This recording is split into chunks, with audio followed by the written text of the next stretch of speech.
Oke guys, assalamualaikum warahmatullahi wabarakatuh. Gimana kabarnya kalian? Pasti semoga sehat ya. Dan by the way, kali ini pertama kalinya gue kayak podcast kayak gini. Sebenarnya nggak tahu sih podcast apa ngobrol santai. Dan kali ini ada salah satu temen gue yang gue rasa itu orangnya inspiring banget. Dan kenapa inspiring? Karena dia itu nggak kebanyakan kayak orang lainnya gitu. Maksudnya di usia dia yang nggak muda lagi tapi juga belum terlalu mature kalau menurut gua, tapi dia punya pola pikir yang keren sih. Kalian harus kenal dia dan langsung aja kita invite bro ini. Oke, Udah on. udah on. Atas itu. Nah ini temen gue yang pertama yang tadi gue bilang, by the way gue kenal dia itu belum lama sih, sekitarnya masih kisaran setahun. Kalau menurut gue belum lama, tapi banyak hal yang pingin gue obrolin sama kalian semua, dan pasti kalian hari ini bakal dapat pelajaran yang banyak dari dia. Gimana kabarnya bro? Alhamdulillah baik. Sehat ya? Alhamdulillah sehat. Ya sebenarnya ini apa momen-momen lama sih yang udah gue pengenin gitu ya. Maksudnya kepikiran pengen lah ngobrol-ngobrol bareng gitu, biar ada something kalau misalkan kayak daily vlog segala macem.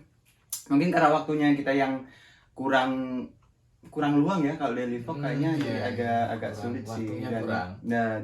Dan kalau hal-hal yang kayak gini sih sebenarnya pengennya obrolan tuh lebih terarah dan segala macam kayak gitu kan. Ini ngomong-ngomong aku cukup agak canggung gitu. Oke gitu ya. Agak canggung Karena ya. udah lama kita nggak ketemu. Iya, Dan nggak ketemu sekali karena ngobrol lockdown di depan kamera. Oke. Ya. Dan gimana selama corona ngapain aja? Biasa kerja 15 jam 15 jam? Wow. sehari, dan aktivitasnya ya biasa kerja. Itu start kerja di jam berapa sampai jam berapa? Jam 9 pagi sampai jam 12 malam. 9 pagi 12 malam. Itu benar-benar waktu siang dihabiskan buat kerja ya? Bahkan sampai malam loh. Siang, sore, malam, berarti tapi aku nyempetin waktu sekitar 2 jam untuk apa ya? Untuk memikirkan banyak hal sekitar jam 00.00 sampai 02.00. Wow. Wah, gitu. Saya duduk, saya berpikir kan nggak mungkin kerja terus kan. Ya. Kalau kerja terus saya hanya mengandalkan fisik, tapi kalau malam saya pengen ada waktu buat diri sendiri gitu. Dan banyak orang yang bilang kalau kita kerja terus kita nggak mikirin buat diri sendiri, istilahnya kita menghabiskan tenaga buat kerja, dan ketika kita nggak ada tenaga, kita nggak pernah ngisi asupan yang ada di otak kita gitu kan, tenaga lu udah nggak laku bro kayak gitu. Lo mau ngapain ya nggak sih? Ya bisa jadi seperti itu. Terus 2 jam itu ngapain aja? 2 jam dari jam Saya 00 sampai jam 2 pagi lo itu, kalian bayangin ya, kalau yang punya banyak waktu luang ini susah banget dapetin waktu luang. Biasa saya pulang masak buat ibadah, buat mandi, buat makan. Masak, ibadah, mandi, makan, dan itu duduk sebentar aja. Nah, duduk sebentar. Jadi masih sempetin masak? Sempetin masak. Everyday masak? Everyday masak. Wow. Biasanya kalau teman-teman yang lain kan itu masak ya sekali seminggu 2 kali gitu ya. Biar ya paling dianggutin jalan. Tapi kan maksudnya aku masaknya masak hal yang ringan lah. Yang simpel-simpel, yang cepet-cepet gitu ya. Kayak camci, kayak tuna, kayak sarden itu loh. Telur. Wah. Kalau masak besar ya akhir pekan pasti masak. Akhir pekan ya. Dan karena corona kita nggak pernah ketemu sebenarnya. Kita pernah jalan bareng waktu itu, melakukan perjalanan ke daerah Gumi, Gimcheon, Daegu, Gimcheon ya? Gimcheon ya kayaknya. Itu di perjalanan di kereta sekitar 2 jam atau 3 jam. Ya lumayan ngobrol banyak. Dari situ aku mulai berpikir, wow ini orang keren gitu. Maksudnya biasanya kalau seumuran dia, by the way dia umurnya masih adek banget ya. Jadi harus manggil gua abang ya di sini. Siap. Gitu, tapi pola pikirnya matang banget gitu. Jadi apa yang, kalau boleh gua tanya ya, apa yang bikin lu itu pola pikirnya sematang ini sih? Enggak, sebenarnya menurut aku pertumbuhanku normal ya. Dalam artian intinya kita berprinsip bahwa kita harus lebih baik dari hari sebelumnya gitu loh. Saya ingin melakukan apa yang beda dari hari kemarin. Sebenarnya itu sih. Tapi mungkin yang beda, yang membuat saya dikatakan banyak orang pola pikirnya agak melampaui usianya gitu ya, mungkin karena latar belakang dulu gitu. Latar belakang keluarga, dari background yang ya dibilang sangat apa ya, sangat beda dari ya teman-teman yang lain gitu loh. Background bedanya dalam hal apa kalau boleh tahu? Dalam hal keadaan keluarga, di mana ekonomi dan kondisi keluarga, di mana teman-teman seusia saya masih dapat dalam artian dapat kasih sayang orang tua waktu kecil itu kan. Kalau saya ya keluarganya mohon maaf broken. Dan lain sebagainya, kondisi banyak hal yang membuat saya harus seperti ini gitu. Justru ya dari beberapa orang yang gue kenal itu ketika seseorang memang tumbuh matang, tumbuh mature, tumbuh dewasa sebelum waktunya, mereka memang punya masa lalu yang hampir sama kelam. ya. Bukan kelam ya? Bukan kelam sih, kalau menurut gue itu yang lebih fight ya, masa kecilnya lebih berjuang gitu. Jadi, ya nggak sih? Mau nggak mau kita waktu kecil harus fight. Contoh sederhananya waktu saya waktu kelas 1 SMP, ketika itu kondisi keluarga saya ekonominya sangat kacau dan bapak di mana, ibu di mana. Oh ya sempat gitu? Ya maksudnya terpisah lah, dalam keadaan terpisah. Istilahnya ketika lo membutuhkan orang tua, sosok figur orang tua itu kayak ada. Makanya waktu kelas 1 SMP saya kan waktu itu bayaran sekolah tuh, bayaran nggak ada tuh, maka saya ketika itu saya langsung memutuskan untuk keluar dari sekolah itu dan mencari sekolah yang gua agak kaget istilahnya keluar gitu, maksudnya nggak lanjut lagi gitu. Lanjutan lagi. Ini mohon maaf aku agak canggung ngomong depan kamera. Ya udah kita tutup dulu ya. Terus. By the way, gue pribadi ya, gue pikir cerita orang itu menarik banget untuk kita ikuti ya, karena di balik cerita orang itu pasti ada sesuatu, ada nilai berharga yang bisa kita pelajari sebenarnya, bro. Makanya gue tertarik banget buat bikin konten seperti ini gitu. Setiap orang sebenarnya sih. Yes, setiap orang, dan kamu orang pertama. Semoga ini booming ya. Oke, pertanyaan selanjutnya, kalau menurut gue sih, ini kan lo di Korea kan udah nggak sebentar ya, maksudnya udah lumayan lama ya. Sebenarnya sih kalau ya nggak munafik, setiap orang ke Korea kan pasti cari duit ya. Tapi di luar itu ada nggak sih hal yang dikejar di Korea sebenarnya? Tentunya ada itu. Dalam artian kita kan nggak mungkin nyari duit dulu kan, harus ada value lain itu loh. Contohnya misalkan relasi, pertemanan, atau ilmu, pengalaman dan lain sebagainya. Contoh kita hanya mencari uang itu kan fisik gitu loh. Kalau kita tidak disertai dengan value, uang itu akan mudah hilang. Benar. Jadi kita harus berbanyak relasi dan lain sebagainya. Tapi kendalanya kan saya kerja itu loh. Kendalanya memang kita itu di sini dibatasi dengan jam kerja. Kadang-kadang panjang. Iya, kadang-kadang kita punya ide di kepala ya, istilahnya buat bikin postingan aja di Instagram atau di Facebook yang menurut kita itu inspiring gitu. Menurut kita ini bakal keren nih buat orang baca gitu kan, biar orang itu baca pasti ada impact nih buat orang lain kayak gitu kan. Misalnya kita punya ide, tapi kita karena kerja mikirin kerjaan, akhirnya lupa ide itu kan, sampai nggak ketulis di hari itu kayak gitu. Kadang-kadang kita ngerasa dirugikan nggak sih dengan hal seperti ini? Sebenarnya enggak. Jadi kita yang penting menurut saya memanfaatkan keadaan aja sih. Misalkan kita kerja 15 jam, ya udah kita fokus di situ, kerja 15 jam, toh itu juga ada nilainya kok. Ada value-nya kok. Kita belajar tentang semangat, kita belajar tentang konsisten, kita belajar tentang gimana mengelola emosi, mengelola stres. Itu kan cukup stres 15 jam. Stres banget. Nah, gue aja 8 jam 9 jam tuh rasanya udah bersih banget kerja. Tentu tidak, maksudnya enggak semata-mata kita kerja nggak dapat apa-apa itu, cuma dapat uang juga enggak. Itu kan tetap ada value yang lebih. Oke. Itu kerja selama 15 jam itu udah berapa lama sih? Dari awal pertama masuk, tapi kan nggak selamanya loh, kadang ya istilahnya ya random up and down, terus ya ada tarik ulurnya juga jam kerja ya gitu ya. Tapi keren loh, istilahnya di sisa waktu 2 jam tadi dia masih nyempetin belajar, masih nyempetin istilahnya ngurusin hal-hal pribadi yang mungkin kebanyakan orang nggak kepikiran. Istilahnya balik kerja udah malam, ya udah makan tidur lah, capek gitu, scroll handphone segala macam mungkin kayak gitu ya. Dan yang dan yang kalian harus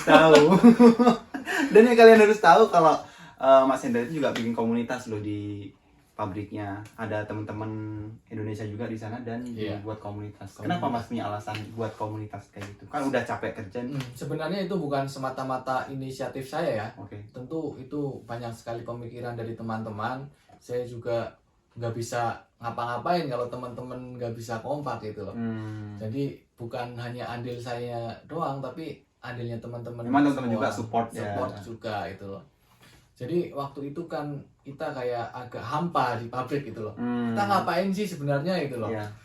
Jadinya kita pengen punya wadah yang dimana kita bisa terprogres gitu loh. Kita di Korea ngapain, ntar mau di rumah ngapain. Dan yang penting adalah kebersamaan gitu loh. Kalau kita di luar tanpa wadah, kebersamaannya akan tak terpola gitu. Jadi kayak acak-acakan gitu loh. Ya tetap bareng tapi nggak jelas gitu ya. Gitu loh. Tapi kalau kita punya wadah, organisasi, komunitas tentu sangat terpola, sangat terorganisir dengan baik gitu loh. Koordinasinya pun akan lebih mudah. Lebih mudah ya. Oke, nah flashback dulu nih setelah kita ngobrol panjang lebar. Sebenarnya backgroundnya kamu itu di Indonesia itu apa sih? Maksudnya, oke, tadi kita udah bahas kan Korea juga mau mencari duit, tapi maksudnya alasan lain ke Korea itu apa dan backgroundnya sebenarnya apa dulu sebelum kerja di Korea? Sebelum kerja di Korea ya, saya lulus SMA langsung jadi sales. Selama 6 bulan. Nggak disangka kan mukanya pendiam jadi sales? Banyak yang nggak nyangka. Banyak yang nyangka. Ternyata dia memang latihan ngomong dari sales juga. Berarti itu titik awal speak up. Speak up udah jadi dari kelas 2 SMA. Oh ya? Waktu itu kan saya aktif organisasi, aktif banget itu loh. Jadi waktu itu sekolah kadang dirapot izin 1 bulan. Oh ya. Izin 3 minggu gitu loh. Wow. Buat ikut ekskul. Terutama saya pengen expert apa? Expert dan jago lah. Mohon maaf kalau pengucapannya salah ya. pengen ahli sampai ahli di pramuka gitu loh. Oke. Jadi saya pun waktu di pramuka membuat organisasi atas inisiatif saya sendiri. Oh ya? Jadi 3 sekolah saya gabungkan dan teman-teman semua memilih saya menjadi ketuanya karena inisiatif saya sendiri itu. Itu berjalan berapa tahun, Mas? Maksudnya masa kamu memimpin komunitas itu tadi dari 3 sekolah digabung itu berapa tahun? Nggak lama, soalnya jabatan saya kan jadi ketua cuma 1 tahun, jadi buat ini nggak lama. Regenerasinya nggak ada gitu. Yang penting ada usaha lah. Oke. Terus tujuan akhir dari ini kan sebentar lagi lo balik nih ke Indonesia. Tujuan akhir apa sih di Korea? Pengen ada titik yang disentuh lagi nggak gitu di Korea, atau tujuan akhir nanti setelah ke Indonesia mau ngapain? Kalau di Korea saya nggak ada. Dalam artian sekarang kondisi saya kayak udah nggak betah di Korea gitu. Oh gitu. Udah kepikiran balik apa gimana? Apa ini gua udah kebanyakan nih. Soalnya gini Mas. Aku kan kerja 15 jam gitu kan. Kayak pengen memberontak gitu loh. Jadi kan 15 jam kita kayak kedikte gitu loh. Kedikte waktu, kedikte segala peraturan. Kita jadi nggak bisa lebih gitu loh. Nggak bisa beyond, nggak bisa melebihi dari kegiatan kita sehari-hari. Maka saya pengen cepet-cepet pulang, itu pengen mengeksplor diri gitu loh. Entah ke dalam masyarakat, entah intinya secara maksimal gitu. Tapi yang jelas kan nggak mungkin tuh kita mondar-mandir sana sini nggak jelas, tentu ada yang menopang. Topangan pertama tentu ekonomi. Maka nggak mau kita harus punya usaha di rumah. Dan ada usaha. Ada. Boleh dikasih bocorin sedikit apa? Tentang garis besarnya deh, misal sekarang di bidang online tentang furniture misal atau furniture atau apa gitu. Secara umumnya bahasa kerennya integrated farming. Pertanian terpadu itu kan menjadi sebuah solusi dari Kementerian Pertanian, di mana lahan-lahannya nggak produktif dibuat menjadi produktif. Jadi antara pertanian, peternakan, perikanan itu menjadi satu ekosistem gitu yang tidak bisa dipisahkan. Itu sangat, menurut saya peluangnya sangat besar. Iya, karena memang pertumbuhan ya mungkin kalau tadi istilahnya tentang pertanian juga mungkin ada hubungannya ya, pertumbuhan kebutuhan tanaman hidroponik juga sebenarnya udah mulai banyak loh sekarang, kayak di supermarket minimarket kan udah mulai banyak tuh sayur-sayuran hidroponik. Sebenarnya kalau bisa mengembangkan bagus juga ya, peluangnya tetap ada kan ya. peluangnya sangat ada. Sangat banyak, Kita sangat luas. kita anak muda kan harus seenggaknya mempertahankan tanah untuk pangan. Soalnya kan kalau saya nggak salah baca di berita itu, tanah untuk bidang pangan semakin terkikis setiap tahun gitu loh. Entah itu buat bangunan, entah itu buat jalan, entah itu buat apa gitu loh. Jadi kita mau nggak mau sebagai anak muda mempertahankan tanah yang buat sektor pangan. Oke, jadi tetap dipertahankan tapi ada value dan hasil ya pastinya kan. Dan ya, itu gitu. rencana kan nggak bakal kerja sendirian dong, pasti ada yang mensupport, maksudnya atau masuk ke, apakah nantinya akan masuk ke perangkat desa atau kerja sama petani-petani di Pasti ada setempat gitu. Tapi karena ini saya awal, tentu saya kerjain sendiri dulu. Oh, gitu. Ketika saya sudah sistemnya sudah Sudah terbangun, jalan, baru sudah bangun. aku baru nah, Oke. gitu sih. Last question nih, sebenarnya kalau bicara dari awal sampai akhir ini, kedepannya kalau kamu nih ada orang yang bilang Hendra, oh tadi udah kenalan sih ya, kenalan belum sih? By the way namanya Hendra ya? Ya, Hendra siapa? Hendra Hermawan. Hendra Hermawan dari... Mungkin ini ekspresiku agak kurang slow ya. Mungkin kalau di kamera ekspresinya kurang slow, Kurang mungkin slow, kayak ya. agak tertekan atau gimana. Enggak sih sebenarnya, enggak sih, asik-asik aja sih. Namanya Hendra Hermawan. Dari mana bro? Dari Banjarnegara. Banjarnegara. Mungkin teman-teman di Banjarnegara nanti sekitar 2-3 bulan lagi mungkin bisa ketemu sama Mas Hendra ya, kayak gitu, karena memang udah mau pulang nih. Yeah. Nah kalau teman-teman di Banjarnegara atau teman-teman di mana deh mau kenal Hendra Hermawan gitu, istilahnya seorang Hendra itu pengen dikenal sebagai apa sih sebenarnya? Oh ya, sebelumnya ini kita kan hanya sekilas nih videonya ini. Jadi kayak nggak bisa semuanya dituangkan kan ya, dalam bener, video ini bener. kan. Kita juga merangkumnya tentang apa yang ada di kepala kita untuk disampaikan dalam beberapa menit kan juga agak susah itu ya. Jadi ini tidak bisa dijadikan sebagai patokan. Iya benar. Saya ini seperti apa itu loh. Nggak bisa dijadikan parameter saya seperti apa dalam video ini itu loh. Ya. Tentu yang tahu ya yang sering nongkrong bareng, ya yang sering bareng ketemu. Ini hanya sebagai apa ya, frame aja lah.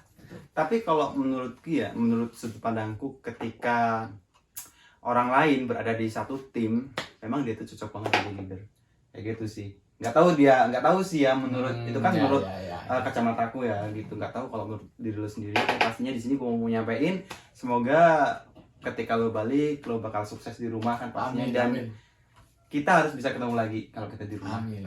Oke, jadi status kita udah entrepreneur mungkin. Oke. Tadi pertanyaannya pengen dikenal sebagai apa? Oh iya, sebelum dijawab. Jadi intinya saya nggak pengen dikenal menjadi A, B, C, D, E. Saya nggak pengen seperti itu. Gitu. Saya nggak pengen terdefinisikan. Saya jadi manusia yang nggak pengen terdefinisikan. Oh, si Hendra ini ya A, si Hendra ini B loh.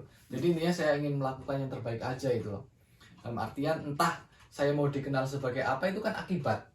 Yang penting saya membuat sebabnya dulu nih. Melakukan sebab, entah itu saya masuk ke bisnis, entah itu saya masuk ke dalam masyarakat, kan saya membuat sebabnya tuh. Ntar akibatnya silahkan orang lain yang menilai gitu loh. Toh juga kita setiap hari, setiap bulan juga berubah kok. Maksudnya dalam artian selama kita punya pola pikir, selama kita masih menerima informasi, selama kita masih belajar, tentu setiap hari kita akan berubah gitu loh. Entah dalam segi perilaku, pola pikir dan lain sebagainya, intinya berubah lah. Istilahnya keadaan juga mempengaruhi kita ya. Keadaan juga mempengaruhi kita itu. Jadi identitas kita kan sebenarnya nggak jelas itu loh. Makanya orang Yunani bilang nih, seseorang bisa diidentifikasi itu kalau dia sudah meninggal itu loh. Oh ya, istilah bahasa kita apa sih kalau gajah mati meninggalkan gading, belang. Gading. Oke, sorry, kalau manusia mati meninggalkan nama. Ya benar. Kalau salah koreksi ya guys. Nah, jadi intinya kita bisa diidentifikasi. Oh ini Mas Ilham seperti ini nih. Mas Ilham seperti ini. Kalau Mas Ilham udah meninggal itu loh. Dalam artian Mas Ilham udah nggak bisa ngapa-ngapain kan itu loh. Coba kalau kita sekarang mendefinisikan Mas Ilham ini A, nggak tahu besok berubah gitu loh. Kan nggak tahu. Jadi variabel untuk merubah Mas Ilham itu kan banyak sekali. Gitu. Jadi seperti tadi yang saya ngomong, orang Yunani bilang itu manusia bisa diidentifikasi kalau dia Setelah sudah dia meninggal. Jadi cepet-cepet meninggal. Enggak ya? Oke bro, thank you banget ya udah mampir di video gue kali ini. Oke, by the way, Mudah-mudahan ini saya merasa terhormat nih. mudah-mudahan di next video kita bisa ngobrolin hal-hal yang lebih seru lagi, yang Iya. lebih inspiratif pastinya buat teman-teman di rumah, karena gini ya, satu mungkin bukan kata pamungkas ya, bukan kata-kata pamungkas, tapi hal yang pengen gue sampaikan juga sama teman-teman, jangan pernah berpikir kalau misal si A itu jago matematika, kita nggak bisa, kita tuh jadi bodoh gitu ya nggak sih? Karena Tuhan itu pasti menciptakan manusia itu dengan porsi masing-masing, Iya, dengan benar, kelebihan dan kekurangan masing-masing gitu. Jadi yang pertama dilakuin itu ialah mengenali diri kita ya. Iya, Kak? benar, Jadi benar. kalau kita udah Benar. mengenali diri kita, mencintai diri kita akan tahu kita kelebihan kita di mana, kekurangan kita di mana. Nah, tugas kita ialah menyempurnakan kelebihan itu biar Iya. kita bisa shiny. Sama nih saya nih, saya kan kata orang banyak ngomong saya pinter, saya A, B, C, D kan sebenarnya saya kelemahannya juga ada itu. Ya. Mas Ilham pinter banget masak. Aduh, ketahuan. Gue kayaknya sama Chef Jinan. Nih Mas Ilham bisa masak secara psikomotorik dalam Psikomotorik. artian skill tangannya bagus gitu loh. Oke. Kalau saya kan lemah gitu loh. Oke. Tapi saya bukan berarti lemah nggak bisa, tapi kan harus ada usaha Pelatihan lagi, istilahnya biar itu. lebih sering lah ya Lebih melakukan. sering. Intinya setiap kekurangan ada kelebihan saling melengkapi lah. Oke.